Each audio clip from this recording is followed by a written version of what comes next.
অধ্যায় 443 একার অভিনয়। দর্শনার্থী ছিল গাঢ় সবুজ রঙের পিয়ন ইউনিফর্ম পরা একজন মানুষ। সে ক্লাইন মোরেত্তির দিকে তাকিয়ে তোষামোদের হাসি হাসল। তুমি কি মিস্টার শার্লক মরিয়ার্টি? সে জিজ্ঞেস করল। ক্লাইন অন্য মানুষটার আসার কারণটা একটু একটু আন্দাজ করতে পারল। দর্শনার্থী তার ডান হাত তুলল আর কালো গজের স্তরে মোড়ানো হাতের তালুর সমান একটা জিনিস বাড়িয়ে দিল। দয়া করে সই করে তোমার প্যাকেজটা গ্রহণ করো। ক্লাইন ইচ্ছে করেই তার সন্দেহটা প্রকাশ করল। তোমার কি আমাকে একটা স্লিপ দেওয়ার কথা না, যাতে আমি নির্দিষ্ট পোস্ট অফিসে গিয়ে এটা সংগ্রহ করতে পারি? লোয়েন কিংডমের ডাক ব্যবস্থা ছিল ইন্টিস ব্যবস্থার একটা নিখুঁত কপি, আর এখানকার ত্রুটিগুলো বেশ ভালোভাবে নকল করা হয়েছিল। মেইল বক্সে সরাসরি ঢোকানো যায় না, এমন যে কোনো জিনিসের জন্যই পিয়ন শুধু একটা কালেকশন স্লিপ দিয়ে যেত, যার ফলে প্রাপককে নিজে গিয়ে সেটা সংগ্রহ করার ঝামেলা পোহাতে হতো। হাহা, কারণ এটা বেশ মূল্যবান, তাই আমাকে নিজে এসে এটা তোমাকে দিয়ে যেতে হচ্ছে। এক মুহূর্ত চমকে ওঠার পর পিয়ন বলল, মনে হচ্ছে আসল পিয়ন হওয়ার মতো যথেষ্ট পেশাদার তুমি নও। আর কোনো প্রশ্ন না করে ক্লাইন প্যাকেজ, কলম আর স্লিপটা গ্রহণ করে সেগুলোতে সই করল। সে দরজা বন্ধ করে বসার ঘরে ফিরে গেল। সে তাড়াহুড়ো করে প্যাকেজটা খুলল না, বরং একটা সোনার মুদ্রা বের করে শূন্যে ছুঁড়ে দিল। ঠাস! ক্লাইন সোনার মুদ্রাটা ধরল, আর হেড নাকি টেল পড়েছে সেটা দেখতে নিচের দিকে তাকাল। একটা সংখ্যা ওপরের দিকে ছিল, যেটা নেতিবাচক উত্তর নির্দেশ করছিল। লুকিয়ে থাকা কোনো বিপদ নেই। ক্লাইন হালকা মাথা নেড়ে সোনার মুদ্রাটা রেখে দিল। সে তার পকেটে থাকা কাগজের পুতুলটা ছুঁল আর সাবধানে প্যাকেজটা খুলল। কালো গজের একটার পর একটা স্তর সরিয়ে ফেলার পর ভেতরের জিনিসগুলো পরিষ্কারভাবে তার চোখের সামনে ভেসে উঠল। সেগুলো ছিল একটা ফ্যাকাশে সোনালি রঙের চমৎকার নকশা করা পকেট ঘড়ি, গাঢ় লাল রক্তমাখা একটা রুমাল, একসাথে বাঁধা 7-8টা বাদামি ছোট কোঁকড়া চুল, আর এক গাদা নোট। তালিম ডুমন্টের জিনিসপত্র, তার চুল, তার রক্ত আর তার দৈনন্দিন রেকর্ড সবই এখানে আছে। প্রিন্স অ্যাডেসাক অগাস্টাস নিশ্চিতভাবেই খুব দক্ষ একজন মানুষ। এখনও রাতও হয়নি। ক্লাইন কফি টেবিলের জিনিসগুলোর দিকে তাকাল, আর হঠাৎ তার মনে হল সেই মুহূর্তে অনেকেই তার দিকে তাকিয়ে আছে। 2000 বছরেরও বেশি ঐতিহ্যবাহী একটা প্রাচীন অ্যাঞ্জেল ফ্যামিলির নিশ্চিতভাবেই অভাবনীয় কোনো পটভূমি থাকবে।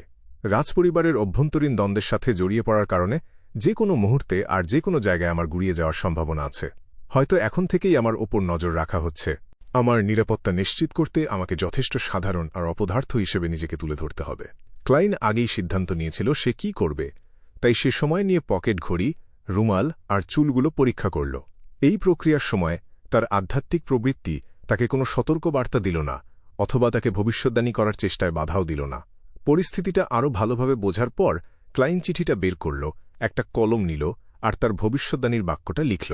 তালিম ডুমন্টের মৃত্যুর আসল কারণ। সে এমনভাবে বড় মনের আর শান্ত আচরণ করল যেন সে বুঝতেই পারছে না যে সেই মুহূর্তে তার ওপর নজর রাখা হচ্ছে। কোঁকড়া চুল আর রুমালটা তুলে নিয়ে ক্লাইন সোফার পেছনে হেলান দিয়ে ভবিষ্যদ্বাণীর বাক্যটা জপ করল। কগিটেশনে প্রবেশ করার সাথে সাথে তার চোখ দুটো গভীর হয়ে গেল। 7 বার বাক্যটা উচ্চারণ করার পর সে স্বপ্নের জগতে চলে গেল আর কুয়েলা ক্লাবের পরিচিত লবিটা দেখতে পেল। আর তারপর সে দেখল তালিম তার হৃদয় চেপে ধরেছে, তার মুখটা আবার বিকৃত হয়ে গেছে। এই প্রকাশ থেকে বোঝা যাচ্ছে যে তালিম হঠাৎ হৃদরোগেই মারা গেছে। ক্লাইন চোখ খুলে বিড়বিড় করে নিজেকেই বলল। সে ভুরু কুঁচকাল, তার চোখে মুখে একটা হতভম্ব, বিভ্রান্ত আর চিন্তিত ভাব ফুটে উঠল। সে বেশ কয়েকটা ভিন্ন ভবিষ্যদ্বাণীর বাক্য চেষ্টা করল, আর একই ফলাফল পেল। সে উঠে দাঁড়াল আর কয়েকবার পায়চারি করল। সে নিজের মাথায় একটা ঘুষি মারল, যেন সে তার বন্ধুকে সাহায্য করতে না পারায় বা অপরাধীকে খুঁজে বের করতে না পারায় নিজের ওপরই রেগেছিল। শেষ পর্যন্ত সে হতাশ হয়ে বসে পড়ল আর অনেকক্ষণ কোনো নড়াচড়া করল না। অন্ধকার ঘরে তাকে একটা পাথরের মূর্তির ছায়ার মতো লাগছিল। এটাই যথেষ্ট হওয়ার কথা। আমি অতিরিক্ত কিছু করতে পারি না। যদি আমার ওপর কেউ নজর না রেখে থাকে, তাহলে এতক্ষণ আমি বাতাসের সাথেই যুদ্ধ করছিলাম। ক্লাইন নিজেকে ছোট করে একটা হাসি দিয়ে মাথা নাড়ল, উঠে দাঁড়াল আর রান্নাঘরের দিকে হেঁটে গেল। রাতের খাবারের পর তালিম তার মৃত্যুর দিন আর তার আগের দিনগুলোতে কি করেছিল আর কার সাথে দেখা করেছিল সেই স্ট্যাকের নোটগুলো মনোযোগ দিয়ে পড়ার আগে তাকে আবার চনমনে মনে হল। বাড়ি, রেড রোজ ম্যানর, কুয়েলা ক্লাব, ভিকন কনরাডের অট্টালিকা, এর মধ্যে অস্বাভাবিক কিছু নেই। ক্লাইন একটা ধারালো পেন্সিল নিল আর গোল দাগ কাটল। আগামী কয়েকদিনে সে যেসব জায়গায় যাবে আর যাদেরকে নিয়ে খোঁজ খবর নেবে সেই জায়গাগুলো চিহ্নিত করল। এই সব কিছু করার পর সে একটা লম্বা দীর্ঘশ্বাস ফেলল। কোনো আত্মবিশ্বাস ছাড়াই সে তার জিনিসপত্র গোছাল, হাত মুখ ধুল আর বিছানায় গেল। মাঝরাতে যখন লাল চাঁদ মেঘের স্তরের আড়ালে লুকিয়েছিল, ক্লাইন হঠাৎ চোখ খুলল আর জেগে উঠল। সে বিছানা থেকে নামল আস্তে করে দরজা খুলল আর পাশের বাথরুমে ঢুকে পড়ল। এর মধ্যেই সে একটা কাগজের পুতুল বিকল্প ভদ্রলোক দিয়ে নিজেকে লুকিয়ে ফেলল। ঘড়ির কাঁটার উল্টো দিকে 4 পা হেঁটে সে ধূসর কুয়াশার ওপরে পৌঁছাল আর ফুলের নির্দিষ্ট আসনে বসে পড়ল।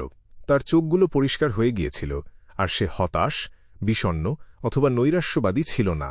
এর কিছুক্ষণ পরেই ক্লাইন তার পুরনো কাপড়ের তৈরি পাজামার একটা লুকানো পকেট থেকে রক্তমাখা রুমালটা বের করল। যখন সে তার জিনিসপত্র গোছাচ্ছিল, সে একজন ম্যাজিশিয়ান হিসেবে তার বিয়ন্ডার ক্ষমতা ব্যবহার করে রুমালটা নিজের শরীরে লুকিয়ে রেখেছিল। একটা লম্বা শ্বাস নেওয়ার পর ক্লাইন একটা কলম আর কাগজ তৈরি করল, আর সে ভবিষ্যদ্বাণীর বাক্যটা লিখল, যেটা আগের চেয়ে কোনো অংশেই আলাদা ছিল না। তালিম ডুমন্টের মৃত্যুর আসল কারণ। শরীর আর মন শান্ত রেখে 7 বার বাক্যটা উচ্চারণ করার পর সে কাগজ আর রুমালটা হাতে নিয়ে চেয়ারে হেলান দিল আর নীরব, ফাঁকা পুরনো প্রাসাদে ঘুমিয়ে পড়ল। ধূসর, বিচ্ছিন্ন আর মায়াবী এক জগতে ক্লাইন আগের চেয়ে একেবারেই আলাদা একটা দৃশ্য দেখতে পেল। তার চোখের সামনে ছিল হাতের তালুর সমান একটা কাঠের অভিশাপের পুতুল, যেটাতে চোখ, নাক আর মুখ খোদাই করা ছিল। পুতুলটার গায়ে কয়েক ফোঁটা গাঢ় লাল রক্ত ছিল, যেটা এটাকে একটা দানবীয় চেহারা দিচ্ছিল। একটা হাতের তালু প্রসারিত হল।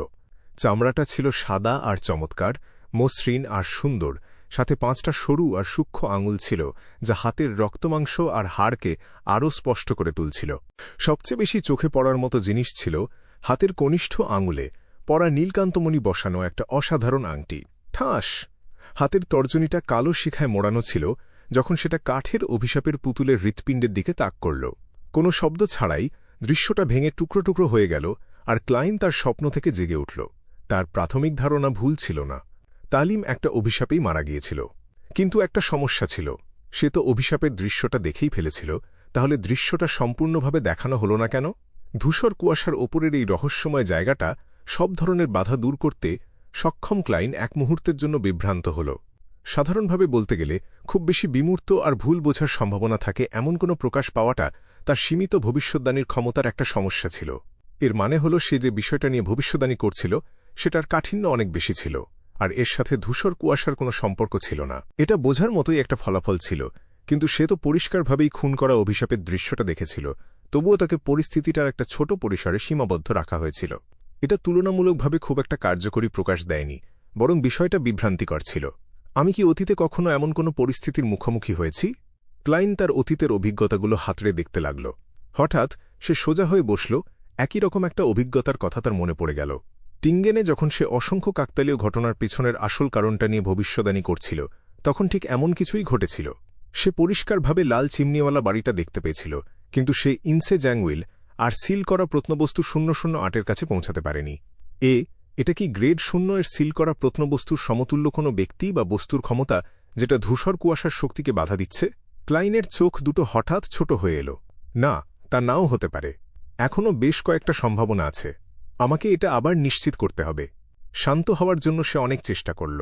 নিশ্চিত করার জন্য যে পদ্ধতিটা ব্যবহার করা হবে সেটা অভিজ্ঞ ক্লাইনের জন্য মোটেও ভয়ঙ্কর কিছু ছিল না। পদ্ধতিটা সহজ ছিল, একই ভবিষ্যদ্বাণী আবার করা। যদি প্রকাশটা পরিবর্তন না হয়, এর মানে হল বিষয়টা খুব একটা ভয়ঙ্কর নয়। আর যদি ভবিষ্যদ্বাণী আর সফল না হয়, তাহলে লক্ষ্যের চারপাশে থাকা কোনো কিছু বা খোদ লক্ষ্যটাই ধূসর কুয়াশাকে কোনোভাবে বাধা দিচ্ছে, ঠিক 008-এর মতো। একটা লম্বা শ্বাস নিয়ে ক্লাইন শান্তভাবে আগের ভবিষ্যদ্বাণীটা আবার করল। তালিম ডুমন্টের মৃত্যুর আসল কারণ। সে চেয়ারে হেলান দিল আর নিচু গলায় জপ করতে লাগল। তার চোখ দুটো আরও গাঢ় হয়ে এলো। স্বপ্নের মধ্যে সে কেবল একটা অস্পষ্ট, ভাঙাচোরা ধূসর কুয়াশা দেখতে পেল। সেখানে আর কোনো কাঠের পুতুল বা আঙুল ছিল না। হুশ! ক্লাইন পিঠ সোজা করল। তার চেহারায় এক অস্বাভাবিক গাম্ভীর্য নেমে এল। তালিম নিজেকে কিসের মধ্যে জড়িয়ে ফেলেছিল? সে ভুরু কুঁচকে বিড়বিড় করে নিজেকেই বলল, এরপর আমার কি করা উচিত সেটা নিয়ে কোনো প্রশ্নই নেই। আমাকে নিষ্ক্রিয় আর দায়সারাভাবে কাজ করতে হবে। আমি প্রথমে প্রিন্স অ্যাডেসাককে মিথ্যে বলব, আর তারপর তাকে জানাবো যে আমি আসল সত্যিটা খুঁজে বের করতে অক্ষম। উফ, এই জগৎটা সত্যি অনেক ভয়ঙ্কর।